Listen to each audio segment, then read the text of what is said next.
এই দুর্দান্ত গরমে শসার সাথে শুধু মিশিয়ে নাও এই একটা জিনিস, যেটা তোমাদের স্কিনকে পরিষ্কার করার সাথে সাথে স্কিনের টেক্সচারকে বদলাবে। আর এই ভ্যাপসা গরমে আমাদের স্কিনে যেসব প্রবলেমগুলো হয় সেই প্রবলেম থেকেও আমাদের স্কিনকে প্রোটেক্ট করবে। আমাদের স্কিনে প্রথম যে প্রবলেম আমরা ফেস করি সেটা হচ্ছে ট্যান পড়ে যাওয়া, স্কিন ডাল হয়ে যাওয়া, আর স্কিনে ভীষণ রকম ঘাম হওয়া। সান ড্যামেজ থেকে স্কিন কুঁচকে যায়, এজিং শাইন এসে যাচ্ছে আমাদের স্কিনে প্রচণ্ড দাগ হচ্ছে, গুড়ি গুড়ি র্যাশে মুখ ভরে গেছে, মেচেতা পিগমেন্টেশনের দাগ থাকলে সেই দাগকেও দূর করতে পারবে এই প্যাক। হাত পা কালো হয়ে গিয়েছে, পার্লারে অনেক রকম ট্রিটমেন্ট করছো, পয়সা খরচ করছো, তাতেও কিন্তু তোমাদের স্কিন চকচকে ফর্সা হচ্ছে না। তো আজকের এই প্যাকটা একবার ইউজ করে দেখো, এই গরমে তোমাদের স্কিনকে ভীষণ রকম ভালো রিলিফ দেবে। তো প্রথমেই স্কিনটাকে ক্লিয়ার করার জন্য এখানে আমি 1 চামচ মতো টক দই দিয়ে পরিষ্কার করে নিচ্ছি মুখটাকে। টক দই থাকে ল্যাকটিক অ্যাসিড, যেটা আমাদের স্কিনকে ইনস্ট্যান্ট পরিষ্কার করে, আমাদের স্কিনের ভেতরে গিয়ে স্কিন থেকে ট্যানটাকে রিমুভ করতে সাহায্য করে, স্কিনকে নরম রাখে।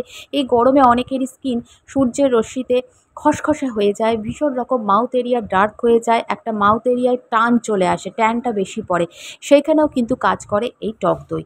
তো ভালো করে পরিষ্কার করে নিয়েছি আমি জল দিয়ে মুখটাকে।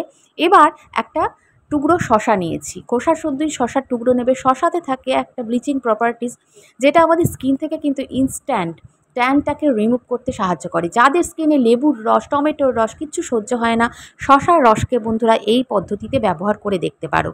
তো গ্রেট করে দিয়ে শশাটা আলাদা রেখে দিয়ে আমি একটা বাটির মধ্যে নিয়ে নিচ্ছি 1 চামচ মতো আটা।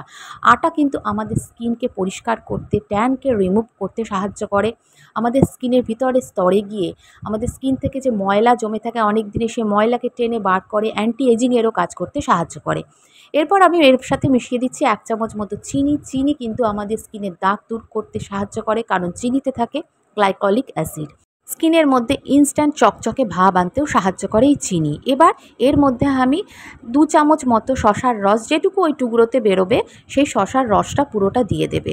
শশার রসটাই এখানে দেবে, গ্রেট করা শশাটা দেওয়ার দরকার নেই, তবে দিলেও দিতে পারো, কোনো ক্ষতি নেই। শশার রসটা মোট কথা এখানে লাগবে। এর মধ্যে আমি দিয়ে দিচ্ছি 1 চামচ জল ঝরানো টক দই। টক দইটাকে একটা ছাঁকনির মধ্যে কিছুক্ষণের জন্য রেখে দেবে, দেখবে জলটা পুরোটাই কিন্তু ছাঁকনি থেকে বেরিয়ে গেছে, মানে যে পাত্রে রেখে দেবে সে দেখবে সেখানে দইয়ের জলটা পড়ে গেছে। এবার একটা হ্যাক তোমাদের সাথে শেয়ার করছি, এই গরমে যখনই তোমরা কোনো প্যাক ইউজ করবে 1 টুকরো বরফ মিশিয়ে দেবে। এখানে আমি কোনো জলের ব্যবহার করছি না, এখানে তোমরা গোলাপ জল দিতে পারো যাদের বরফে অসুবিধা আছে, খুব ঠান্ডা লেগে যাওয়ার ধাত। কিন্তু যারা ঠান্ডা লাগার ধাত নেই, গুড়ি গুড়ি র্যাশে মুখ ভরে গিয়েছে, দানা হয়ে গিয়েছে, ঘামাচির মতো ব্রণ হয়ে গেছে, তারা 1 টুকরো বরফ দিয়ে কিছুক্ষণের জন্য প্যাকটাকে রেখে দেবে। তারপর দেখবে এটা যখন তোমরা স্কিনে দেবে, তোমাদের স্কিনের র্যাশ ব্রণর সমস্যা তো কমছেই, তার সাথে সাথে তোমাদের ট্যান রিমুভ হচ্ছে, আর সারাদিনের ক্লান্তিটা দূর করে দেবে এই ঠান্ডা ঠান্ডা প্যাক। তো এরপর আমি খুব ভালো করে প্যাকটা অ্যাপ্লাই করে নিচ্ছি। সারাদিনে গৃহবধূরা আমরা রান্নার কাজে, বিভিন্ন কাজে, শুধু গৃহবধূ কেন, অন্য যারা আছে ছোট বাচ্চা থেকে শুরু করে এটা প্রত্যেকে ইউজ করতে পারবে, পুরুষ মহিলা প্রত্যেকে। যারা বাইরে থেকে কাজ করে আসার পর একদম ভীষণ রকম গরমে, ভ্যাপসা গরমে কিচ্ছু ইউজ করতে ইচ্ছা করছে না, এই প্যাকটা রেডি করে ফ্রিজের মধ্যেও রেখে দিতে পারো। ব্যবহার করার সময় 1 টুকরো বরফ কিছুক্ষণ রেখে বরফটা তুলে নিয়ে তারপর লাগাও, দেখবে স্কিন থেকে যে একটা লালচে ভাব হয়ে যায় রোদে বেরোলে, তোমাদের স্কিনে বিভিন্ন র্যাশ হয়ে যাচ্ছে, সারা শরীরে তোমরা অ্যাপ্লাই করতে পারবে।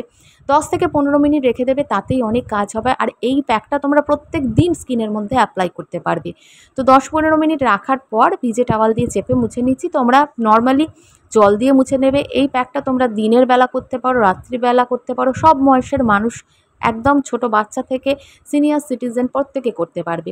তো আজকের এই ভিডিওটা কেমন লাগলো বন্ধুরা? যদি মনে হয় একটু হলেও ইউজফুল, ভিডিওতে একটা লাইক দিও, আর চ্যানেলে নতুন হয়ে থাকলে প্লিজ চ্যানেলটা সাবস্ক্রাইব করে রেখো, শেয়ার করো ভিডিওটাকে। ভিডিওটা যাদের দরকার তাদের কাছে যেন পৌঁছে যায়। টাটা।